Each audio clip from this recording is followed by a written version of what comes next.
Autobiography of ए योगी। नमस्कार, स्वागत है आप सबका योगानंद जी की जीवनी में। हमारा आज का है पार्ट 3, जिसमें योगानंद जी बताते हैं द्विशरीरी संत के विषय में। योगानंद जी अपने पिताजी से कहते हैं, पिताजी, यदि मैं बिना किसी दबाव के घर लौटने का वचन दूं, तो क्या दर्शन यात्रा के लिए बनारस जा सकता हूँ? योगानंद जी कहते हैं, मेरे यात्रा प्रेम में पिताजी शायद ही कभी बाधा बनते थे। मेरी किशोरावस्था में वे अनेक शहरों और तीर्थ स्थलों की यात्रा करने की अनुमति मुझे दे देते थे। साधारणतया मेरे साथ मेरे एक या अधिक मित्र होते। पिताजी द्वारा प्रदत्त प्रथम श्रेणी के पासों पर हम लोग आराम पूर्वक यात्रा करते। हमारे परिवार के खानाबदोश लोगों के लिए पिताजी का रेलवे अधिकारी का पद पूर्णतः संतोषप्रद था। पिताजी ने मेरे अनुरोध पर यथोचित विचार करने का वचन दिया।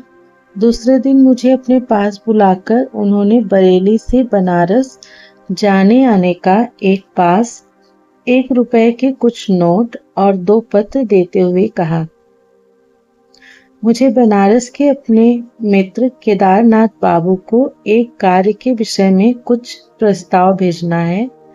दुर्भाग्यवश उनके पते का कागज मैंने कहीं खो दिया है, परंतु मुझे विश्वास है कि हम दोनों के मित्र स्वामी प्रणवानंद की सहायता से तुम यह पत्र उन तक पहुंचा सकोगे। स्वामी जी मेरे गुरु भाई हैं। उन्होंने अति उन्नत आध्यात्मिक अवस्था प्राप्त कर ली है।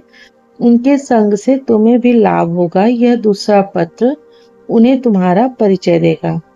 साथ में यह कहते हुए पिताजी की आंखें चमक उठी, याद रखो, अब फिर कभी घर से नहीं भागना, समझे? अपनी 12 वर्ष की आयु के उत्साह के साथ मैं निकल पड़ा। यद्यपि समय ने नवीन दृश्यों और अपरिचित व्यक्तियों से मुझे मिलने वाले आनंद में अभी भी कोई कमी नहीं आने दी है। बनारस पहुंचते ही मैं सीधे स्वामी जी के निवास स्थान की ओर चल पड़ा। सामने का द्वार खुला था। मैं दूसरी मंजिल पर स्थित एक लंबे हाल नुमा कमरे में जा पहुंचा। फर्श से कुछ ऊंची उठी हुई एक चौकी पर स्थूलकाय एक व्यक्ति केवल एक अधोवस्त्र धारण किए हुए पद्मासन में बैठे थे। उनका होठों पर शांत सुंदर मुस्कान खेल रही थी। मेरे अवांछित प्रवेश के संकोच को दूर करने के लिए किसी चिर परिचित मित्र की भांति उन्होंने मेरा स्वागत किया। बाबा आनंद, बाल सुलभ आवाज में उन्होंने इन शब्दों के साथ मेरा हार्दिक स्वागत किया। मैंने घुटने टेक कर उनका चरण स्पर्श किया। क्या आप ही स्वामी प्रणवानंद जी हैं? उन्होंने स्वीकारार्थ सिर हिलाया। तुम भगवती के बेटे हो। इससे पहले कि मुझे अपनी जेब से पिताजी का पत्र निकालने का अवसर भी मिल पाता, उनके शब्द निकल चुके थे। आश्चर्यचकित होकर मैंने पिताजी का उनके लिए दिया हुआ अपना परिचय पत्र निकालकर उनके हाथ में दिया, जो अब निरर्थक जान पड़ता था। तुम्हारे लिए केदारनाथ बाबू को मैं अवश्य ढूंढ निकालूंगा। संत ने पुनः एक बार अपनी अतीन्द्रिय दृष्टि से मुझे विस्मित कर दिया। तत्पश्चात उन्होंने पत्र पर एक दृष्टि डाली और मेरे पिताजी के संबंध में कुछ स्नेह भरे उद्गार व्यक्त किए। देखो, मुझे 2 पेंशनें मिलती हैं। एक तुम्हारे पिताजी की सिफारिश से, जिनके अधीन मैं रेलवे कार्यालय में काम करता था। दूसरी मेरे परम पिता के अनुग्रह से, जिनके लिए मैंने अपने जीवन के सांसारिक कर्तव्यों को अंतः प्रेरणा के अनुसार अपना सर्वोत्तम प्रयास करके पूर्ण कर दिया है। मुझे यह कथन अत्यंत गूढ़ लगा। परमपिता से आपको कैसी पेंशन मिलती है स्वामी जी? वे क्या धन आपकी गोद में डाल देते हैं? स्वामी जी हंस पड़े। पेंशन से मेरा अभिप्राय है अगाध शांति, अनेक वर्षों के गहन ध्यान का पुरस्कार। मुझे अब धन की कभी कोई इच्छा नहीं होती। मेरी अत्यल्प भौतिक आवश्यकताओं की पूर्ति हो जाती है। इस दूसरी पेंशन का तात्पर्य तुम बाद में समझ जाओगे। अचानक वार्तालाप बंद कर स्वामी जी गंभीर और निश्चल हो गए। किसी रहस्यमय भाव ने उन्हें आवृत कर लिया। प्रारंभ में तो उनकी आंखें चमक उठी जैसे किसी आकर्षक वस्तु को देख रही हों, बाद में निष्प्रभ हो गईं। मैं उनके इस अचानक मौन से उद्विग्न हो गया। उन्होंने अभी तक मुझे यह नहीं बताया था कि मैं अपने पिताजी के मित्र से कैसे मिल सकूंगा। तनिक बेचैन होकर मैंने उस खाली कमरे में दृष्टि दौड़ाई जिसमें हम दोनों के अतिरिक्त और कुछ भी नहीं था।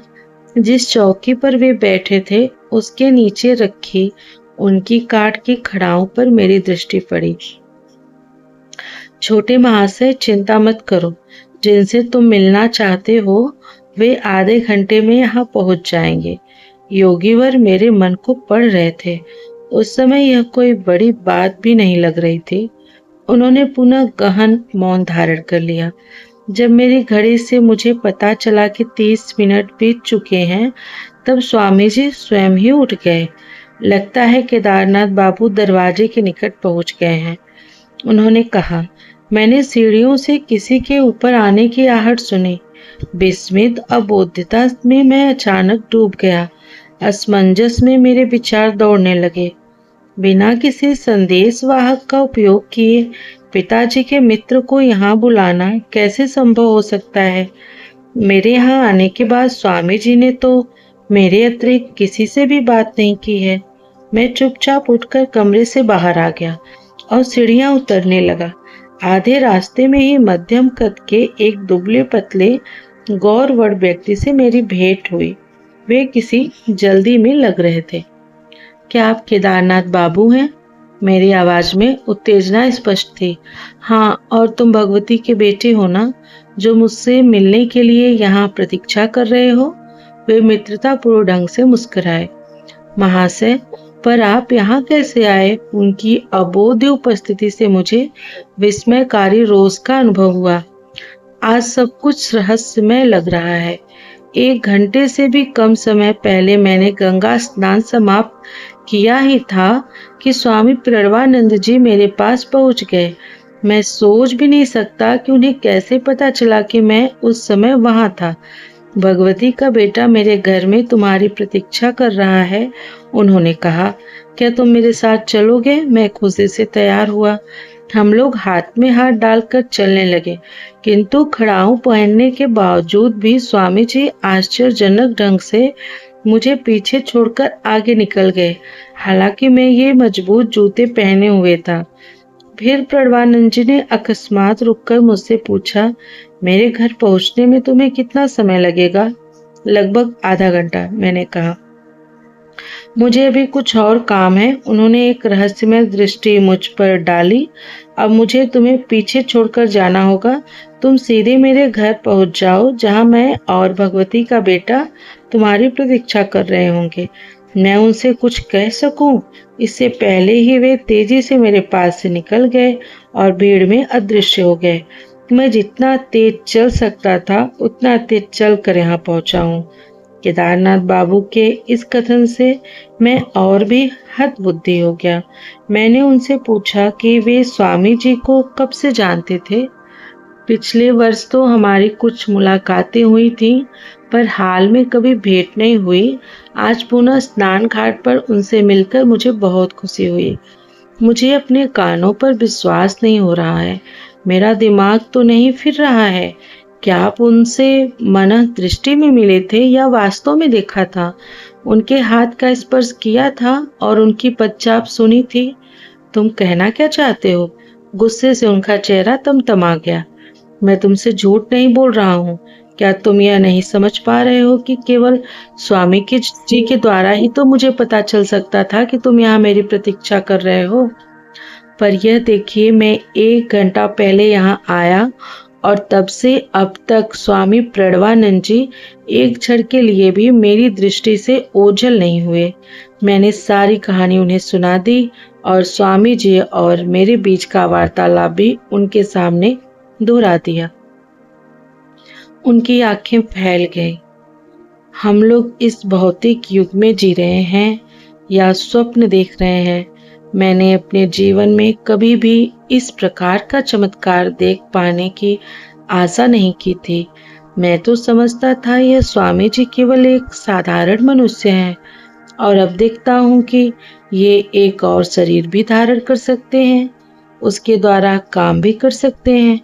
हम दोनों ने साथ साथ ही स्वामी जी के कमरे में प्रवेश किया।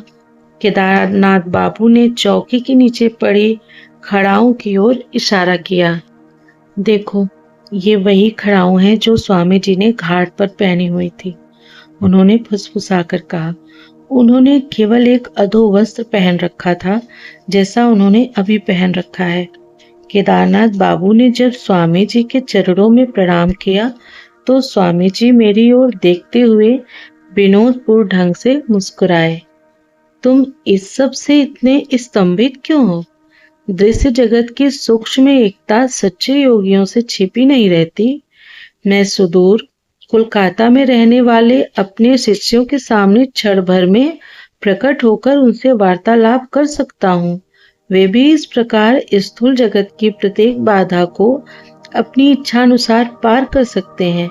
शायद मेरे बाल हृदय में आध्यात्मिक उत्साह जगाने के उद्देश्य से ही स्वामी जी अपने दूर श्रवण और दूरदर्शन के योग बल के बारे में मुझे बताने के लिए राजी हुए, परंतु उत्साह के बदले मुझे विस्मय युक्त भय का अनुभव हुआ, क्योंकि मेरी ईश्वर खोज एक विशिष्ट गुरु श्री युक्तेश्वर जी के मार्गदर्शन में ही होनी तय थी, जिनसे मैं अभी मिला भी नहीं था।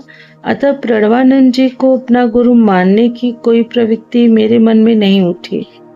मैंने यह सोचते हुए उनकी ओर सशंकित मन से देखा कि मेरे सामने बैठे हुए वे स्वयं ही थे या उनका प्रतिरूप था।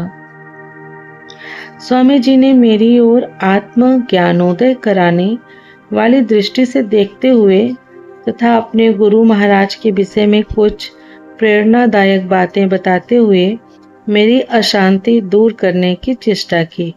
जितने योगियों को मैं जानता हूँ उन सब में लाहिड़ी महाशय सबसे महान योगी थे। वे नरदेह में साक्षात ईश्वर थे। मैंने मन ही मन सोचा कि जब शिष्य भी इच्छा मात्र से एक और रक्त मांस का शरीर धारण कर सकता है, तब उसके गुरु के लिए कौन सा चमत्कार करना असंभव होगा। गुरु की सहायता कितनी अमूल्य होती है, वह सुनो। मैं गुरुदेव के एक अन्य शिष्य के साथ नित्य रात को 8 घंटे ध्यान किया करता था। दिन में हम दोनों रेलवे कार्यालय में काम करते थे। क्लर्क के कार्य निर्वाह में कठिनाई होते देख पूरा समय इस चिंतन में लगाने की मेरी इच्छा हुई। 8 वर्ष तक आधी रात मैं ध्यान में ही बिताता था। इस साधना के अद्भुत परिणाम मुझे प्राप्त होते थे। गहरी आध्यात्मिक अनुभूतियों से मन में ज्ञान का प्रकाश फैलता था, परंतु उस अनंत परम तत्व और मेरे बीच सदैव एक जीना पर्दा बना रहता था। अति मानवीय एकाग्रता और निष्ठा के साथ प्रयास करते रहने पर भी मैंने पाया कि परम निर्विघ्न एकात्मता से मैं वंचित हूँ। एक दिन सायंकाल मैं लाहिड़ी महाशय की सेवा में उपस्थित हुआ और मध्यस्थता के लिए मैंने उनसे प्रार्थना की। हठपूर्वक सारी रात मैं उनसे आग्रह करता रहा।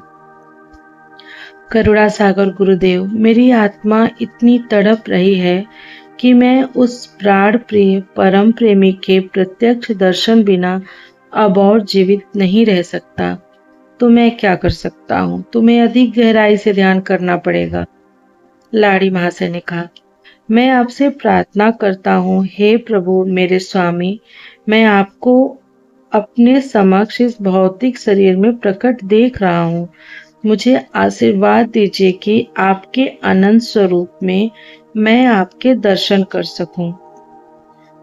लाहिड़ी महाशय ने आशीर्वाद मुद्रा में हाथ उठाते हुए कहा, तुम अब जाकर ध्यान करो। मैंने तुम्हारे लिए ब्रह्म से प्रार्थना कर दी है। अपरिमित आनंद से उल्लासित होकर मैं घर लौटा। उस रात ध्यान में मुझे अपने जीवन के ज्वलंत चरम लक्ष्य की प्राप्ति हो गई और अब मुझे निरंतर वह आध्यात्मिक पेंशन मिल रही है।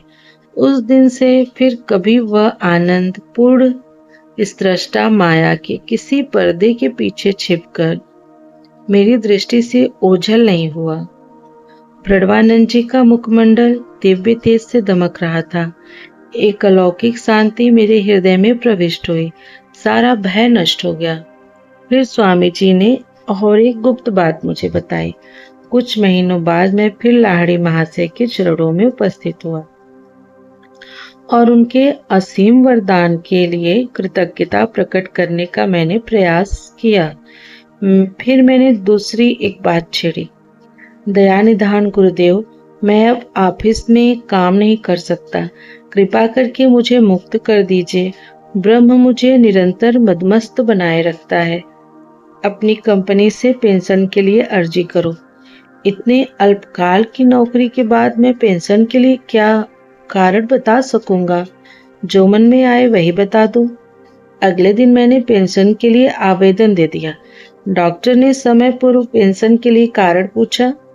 काम करते समय मेरी रीढ़ में मुझ पर काबू करने वाली कोई अत्यधिक तीव्र संवेदना उठती है। वह पूरे शरीर में फैल जाती है और फिर मैं अपने कर्तव्यों का निर्वाह करने में असमर्थ हो जाता हूँ। गहन ध्यान में परम तत्व की पहली अनुभूति मेरुदंड में होती है और तत्पश्चात मस्तिष्क में होती है। प्रचंड धारा के समान चेतना में उतरता परमानंद साधक को पूर्णतः विभोर कर देता है, परंतु बाह्य स्तर पर उसकी अभिव्यक्तियों को नियंत्रित करना योगी सीख लेता है।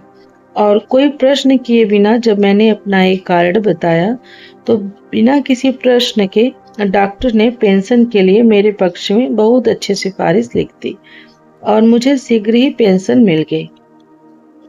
मैं जानता हूं कि डॉक्टर और तुम्हारे पिता सहित सब संबंधित रेलवे अधिकारियों के माध्यम से लाहिड़ी महाशय की दैवी इच्छा ही कार्य कर रही थी।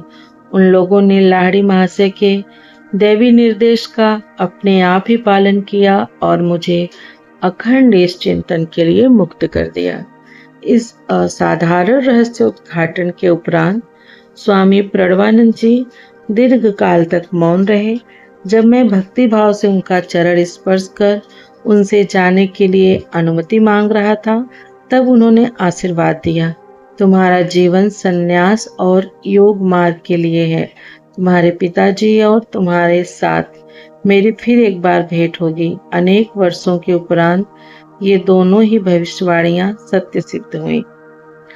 छाते जा रहे अंधकार में केदारनाथ बाबू मेरे साथ साथ चल रहे थे।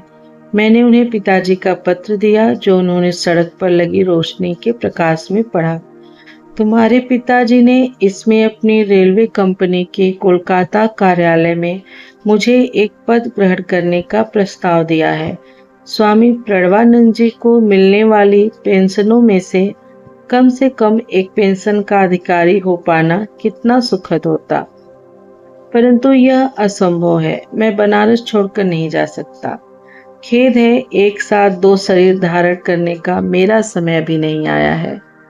तो यहाँ पर खत्म होता है पार्ट 3 द्विशरीरी संत।